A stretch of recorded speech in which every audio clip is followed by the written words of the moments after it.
जी हां, अंत में खेला हो गया। नमस्कार, आपके साथ मैं अदिति त्यागी। इस वक्त की बड़ी खबर के साथ कि पश्चिम बंगाल के विधानसभा चुनाव में टीएमसी को जीत तो जबरदस्त मिली। जीत की हैट्रिक भी ममता बनर्जी ने लगाई, लेकिन बड़ी खबर तो खुद ममता बनर्जी बन गई। और क्यों बन गई? क्योंकि खुद ममता बनर्जी नंदीग्राम से चुनाव हार गई।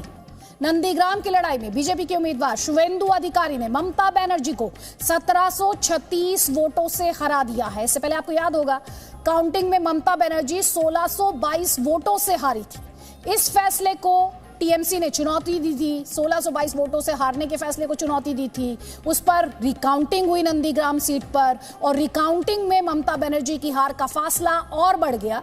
वहां की रिकाउंटिंग ऑफिसर ने ऐलान किया कि ममता बनर्जी 1736 वोटों से हारी, और इस तरह पश्चिम बंगाल में बड़ी जीत, ऐतिहासिक जीत दर्ज करने वाली टीएमसी की सबसे बड़ी नेता नंदीग्राम का खेला हार गई।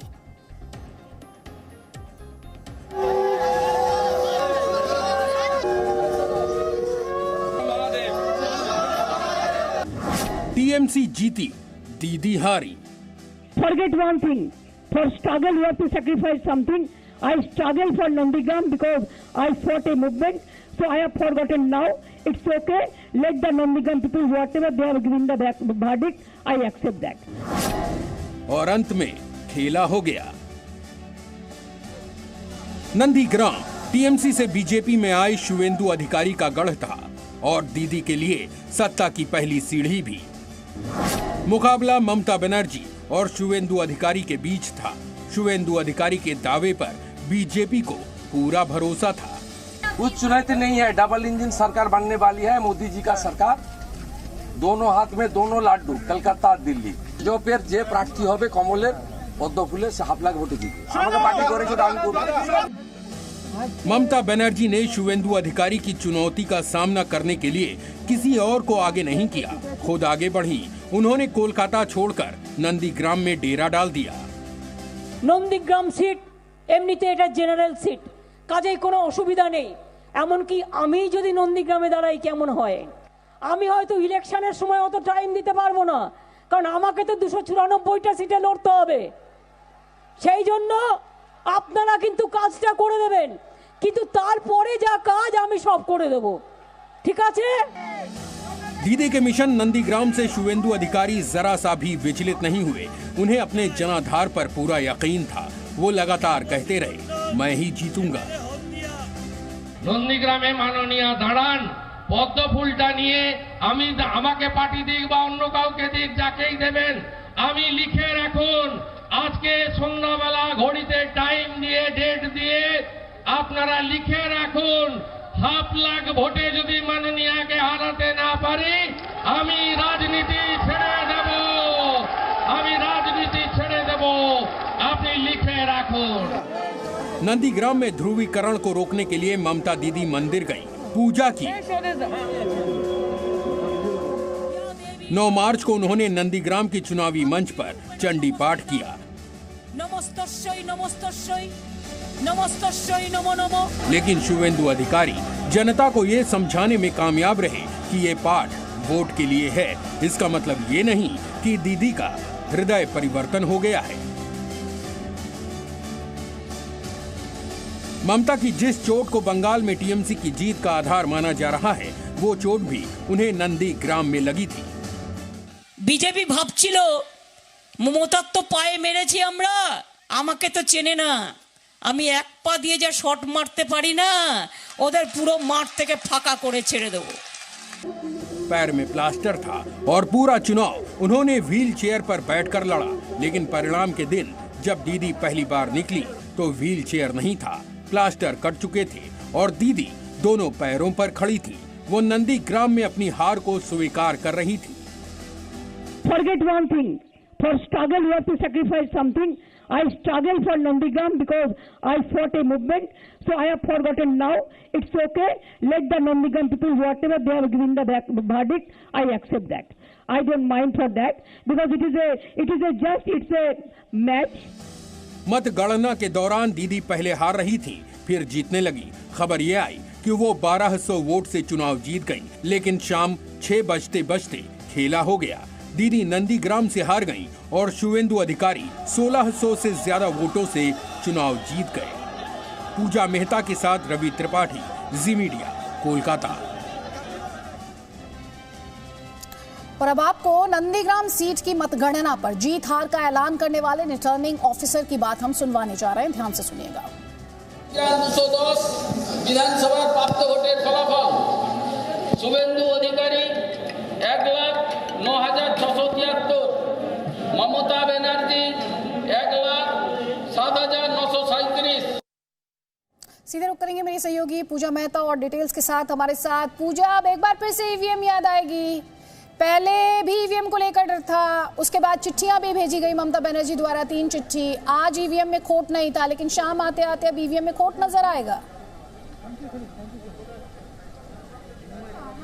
देखिए अदिति, आपको बता दें, मुख्यमंत्री ममता बनर्जी अपनी डिफीट या हार अभी भी नहीं मान रही है।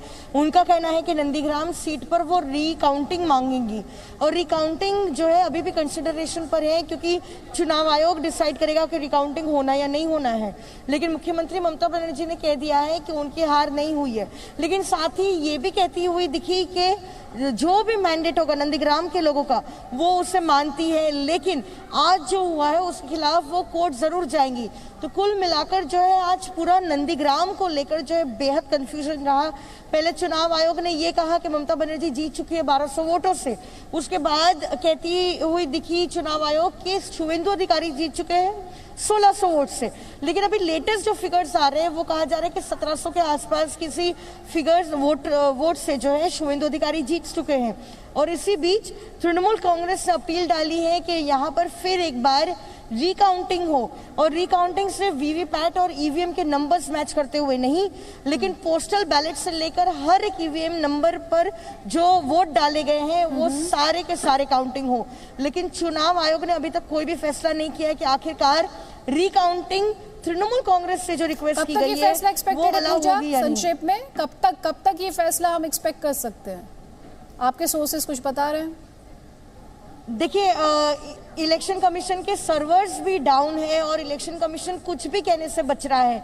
अभी तक औपचारिक तौर पे कुछ भी नहीं कह रहे हैं चुनाव आयोग, लेकिन अब से शायद कुछ ही देर में ये फाइनल हो जाए कि आखिरकार रिकंसिडर किया गया है कि नहीं उनकी अपील को रिकाउंटिंग के लिए नंदीग्राम सीट के लिए। पूजा मेहता, बहुत बहुत शुक्रिया इस लेटेस्ट इन्फॉर्मेशन के लिए। तो बंगाल में तृणमूल कांग्रेस ने लगातार तीसरी बार, जैसे आप कह सकते हैं, जीत की हैट्रिक करके बड़ा खेला किया है, लेकिन बार बार हम आपको ये भी बता रहे हैं कि नंदीग्राम में खुद ममता बनर्जी के साथ खेला हो गया है। सोचिए जरा, टीएमसी के लिए कितना अफसोसनाक है, झटका है कि ममता बनर्जी के चेहरे के सहारे टीएमसी पूरे बंगाल का चुनाव जीत जाती है और खुद ममता बनर्जी चुनाव हार जाती है। पूरा बंगाल दरअसल 5M फैक्टर्स पर लड़ा गया। इनमें से एक M फैक्टर खुद ममता बनर्जी थी। बाकी 4M फैक्टर क्या थे और इन चुनावों में उनकी कितनी अहम भूमिका रही, ये हम आपको समझाते हैं।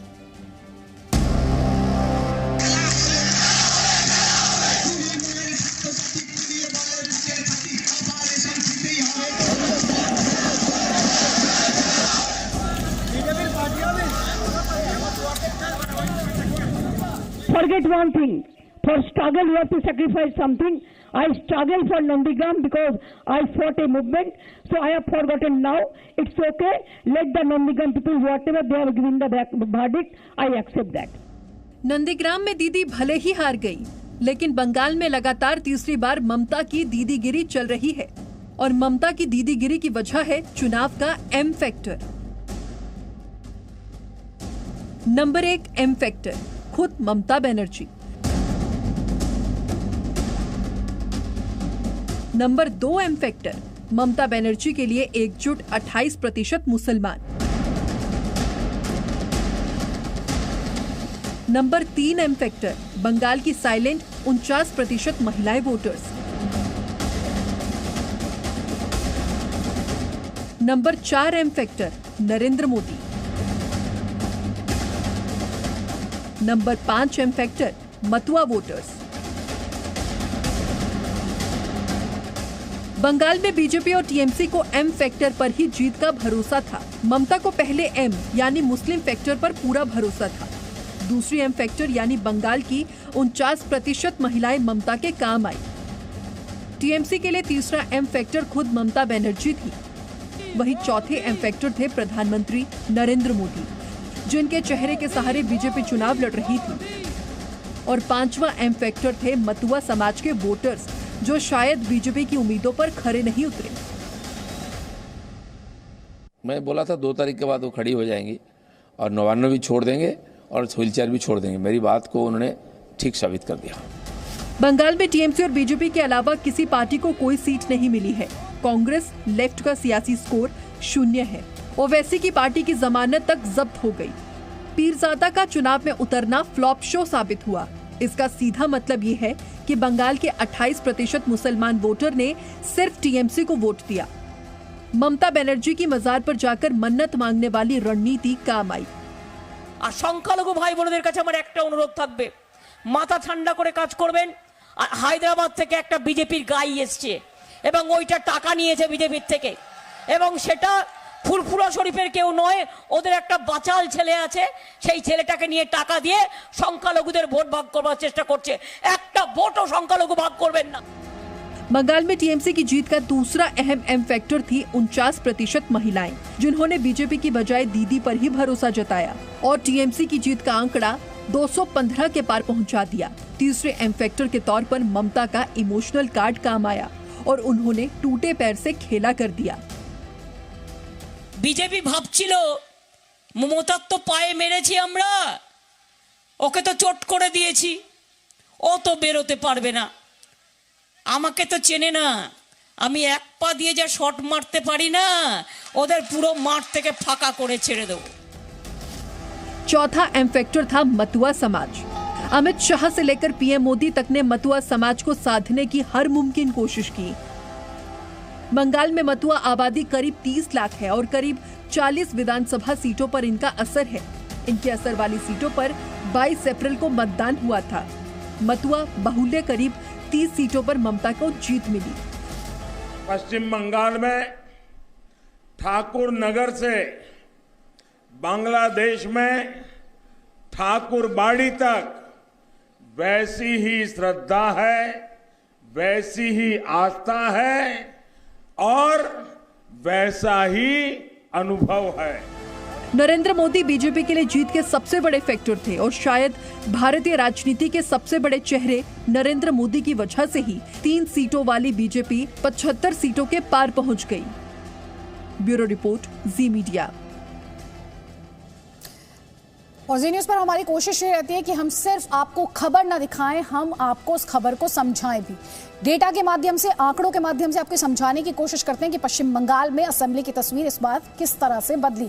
तो पश्चिम बंगाल में अगर हम आपको ये बताएं कि किस तरह इस बार ममता बनर्जी ने जीत की हैट्रिक लगाई है, सबसे पहले आपको सीट शेयर, ये देखिए, ये इंपॉर्टेंट इंटरेस्टिंग इंफॉर्मेशन आपको बताने के लिए कि बीजेपी किस तरह, ये जो आप बीजेपी के सामने +73 देख रहे हैं, इसका सीधा सा मतलब बीजेपी ने 73 सीट्स गेन की हैं, यानी 3 सीट से 76 सीट पर बीजेपी पहुंची है। वहीं टीएमसी के सामने आप +4 का साइन देख रहे हैं।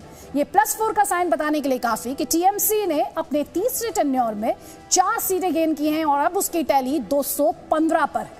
कांग्रेस अलायंस -70 0, यानी कंप्लीटली ब्लैंक, और इसीलिए आप ऊपर देख रहे हैं 73 + 4 दैट इज 77, और कांग्रेस प्लस अदर्स के खाते में -70 एंड -9। सिंपल सा मतलब गेन, बड़ा गेन बीजेपी 73 सीट्स के साथ बीजेपी ने यहां पर किया है। और इसीलिए आप ये देख रहे हैं, आप वोट परसेंटेज के माध्यम से समझिए कि किस तरह पॉलिटिकल पार्टीज की जो तस्वीर है, इक्वेशन है, वो बदली है। BJP alliance 38%। सोचिए, बार बार हम आपको ये याद दिला रहे हैं कि बीजेपी पिछले इलेक्शंस में सिर्फ 3 असेंबली सीट्स, 38% वोटिंग परसेंटेज इस बार बीजेपी के खाते में। टीएमसी ने भी गेन किया है करीब 3% का वोटिंग परसेंटेज, 48% पर टीएमसी है, कांग्रेस डाउन एट 10% और अदर्स एट 4%। साथ ही आपको अब जल्दी से हम ये भी दिखाते हैं कि 2016 के मुकाबले ये तस्वीर जो है ये किस तरह से बदली है इस बार 2021 में। तो ये तस्वीर देखिए, बीजेपी 2016 में 3 सीट्स, 2021 में 76 सीट्स, टीएमसी 2016 में 211 सीट, इस बार 4 सीट के गेन के साथ 215। कांग्रेस और अदर्स कंप्लीटली आउट, और यानी ब्लैंक आपको इस समय अपने स्क्रीन पर इस डेटा के माध्यम से समझ में आ रहा होगा। अब जल्दी से आपको यह भी दिखाते हैं कि किस तरह ममता बनर्जी चुनाव जीत गई, लेकिन टीएमसी की सीटें, मुझे इसे ऐसे कहना चाहिए, टीएमसी की सीटें तो उन्होंने कहीं ना कहीं बरकरार रखी और कुछ सीट्स का गेन हमें देखने को मिला। अपनी सीट वो नंदीग्राम में हारती दिखाई दे रही है। बीजेपी के लिए सबसे बड़ी हाईलाइट यही है कि 3 सीट से बीजेपी 76 तक पहुंच गई, और ये उसके लिए एक बड़ा कीर्तिमान है। और बीजेपी का दावा यही है कि अब वो एक मजबूत विपक्ष की भूमिका निभाएगी और लगातार ममता बनर्जी से सवाल पूछेगी। ये दीदी, ओ दीदी, आई बोले दीदी दीदी।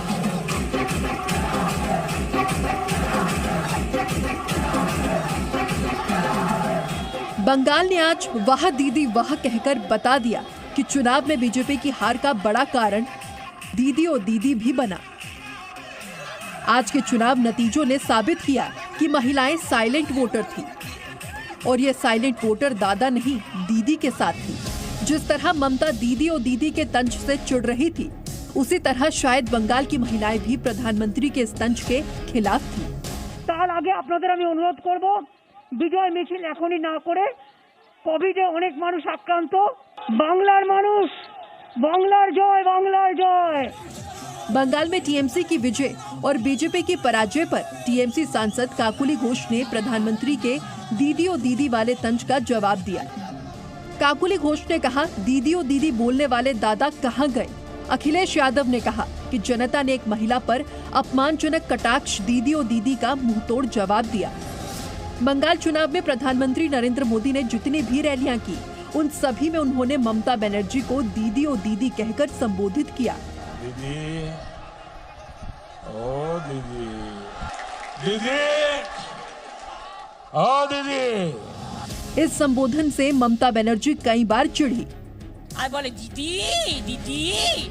कई बार टीएमसी ने आपत्ति जताई और इसे महिलाओं का अपमान बताया, लेकिन बंगाल की महिलाओं ने ये कभी जाहिर नहीं होने दिया कि दीदी और दीदी महिलाओं का अपमान है या नहीं। पता तब चला जब महिलाएं जनादेश सुना चुकी थी। ब्यूरो रिपोर्ट, जी मीडिया। तो देखिए, हम आपको लगातार डेटा के माध्यम से समझाने की कोशिश कर रहे हैं कि बीजेपी और टीएमसी के लिए तस्वीर कहां पर बदली, अगर बदली तो। अब आपको दिखाते हैं रीजन वाइज ये तस्वीर किस तरह की रही है। उत्तर बंगाल की तस्वीर पहले आपको दिखाते हैं। तो उत्तर बंगाल में 54 सीटों के लिहाज से बात की जाए तो सीट शेयर अब आपके सामने हम लेकर आने वाले हैं। 54 सीटों में से 30 सीटें देखिए बीजेपी के लिए सीधा गेन। नॉर्थ बंगाल में 28 सीट्स के गेन के साथ 30 सीटें बीजेपी के खाते में, तो वहीं टीएमसी को 4 सीटों का नुकसान, और 4 सीटों के नुकसान के साथ 23 सीटें यहां पर आप देख रहे हैं जाती दिखाई दे रही है टीएमसी के खाते में। अदर्स के खाते में 1 सीट। अब आपको दूसरे रीजन के बारे में यहां पर उत्तर बंगाल के बाद अब आपको दिखाते हैं जंगल महल में किस तरह की तस्वीर है। जंगल महल में 40 सीटों के सीट शेयर की बात करें तो बीजेपी 14 सीटें वहां पर गेन करती है, कुल मिलाकर 15 सीटें निकालती है। टीएमसी को वहां पर 6 सीटों का नुकसान होता है, 25 सीटें टीएमसी के खाते में आप यहां पर देख रहे हैं। कांग्रेस पूरे तरीके से -8 और खाता भी नहीं खोल पाती है, और कुछ ऐसा ही हाल यहां पर आप देख रहे हैं अदर्स का। अब रार बंगाल की तस्वीर आपको दिखाते हैं। रार बंगाल में हम बात कर रहे हैं करीब 36 सीटों की। 36 सीटों पर क्या तस्वीर उभर कर आई है अब ये आपके स्क्रीन पर है। बीजेपी 9 सीट्स गेन करते हुए आपको इन पर दिखाई दे रही है। टीएमसी यहां पर 1 सीट के नुकसान के साथ 27 सीटें। कांग्रेस एक बार फिर से 0, नुकसान -8 का, और अदर्स यहां पर आपको फिर से 0 दिखाई दे रहे हैं। अब आपको दिखाते हैं दक्षिण बंगाल की तस्वीर। दक्षिण बंगाल यानी करीब करीब 73 सीटें सीट शेयर अब आपके स्क्रीन पर। बीजेपी 17 सीटें दक्षिण बंगाल में गेन करते हुए। टीएमसी अब आप पहली बार देख रहे हैं स्क्रीन पर, कहीं पर प्लस का साइन टीएमसी के सामने आते हुए, और ये है दक्षिण बंगाल का इलाका जहां पर माफ कीजिएगा टीएमसी 8 सीटें गेन करी है, टोटल 54 सीटें निकाल रही है। कांग्रेस अलायंस को यहां पर -27 यानी उतना नुकसान हो रहा है, और खाता एक बार फिर से यहां पर कांग्रेस अलायंस यानी लेफ्ट का नहीं खुल पाया है। अब बात करेंगे कोलकाता और सबर्बन, तो आप देख रहे हैं 91 सीटें, और यहां पर सीट शेयर की बात करें तो बीजेपी 6 सीटें गेन करते हुए टीएमसी 3 सीटें गेन करते हुए टोटल 85, और एक बार फिर से माइनस का साइन कांग्रेस, जो कि हम आपको लगातार बता ही रहे हैं कि किस तरह से नुकसान में रही है। तो ये कुल मिलाकर आंकड़ों का खेल जो हम आपको यहां पर समझाने की कोशिश कर रहे हैं कि ग्राउंड पर किस तरह की तस्वीर उभर कर आई, क्योंकि लगातार आपने डिस्कशन में ये सुना कि नॉर्दर्न बंगाल में बीजेपी मजबूत है, दूसरे इलाकों में बीजेपी की परफॉर्मेंस क्या होगी, ऐसी ही बातें टीएमसी को लेकर कही गई। यही सब समझाने की कोशिश हम इस डेटा के माध्यम से यहां पर कर रहे हैं। Presenting B News app available on Google Play and App Store. Download it now.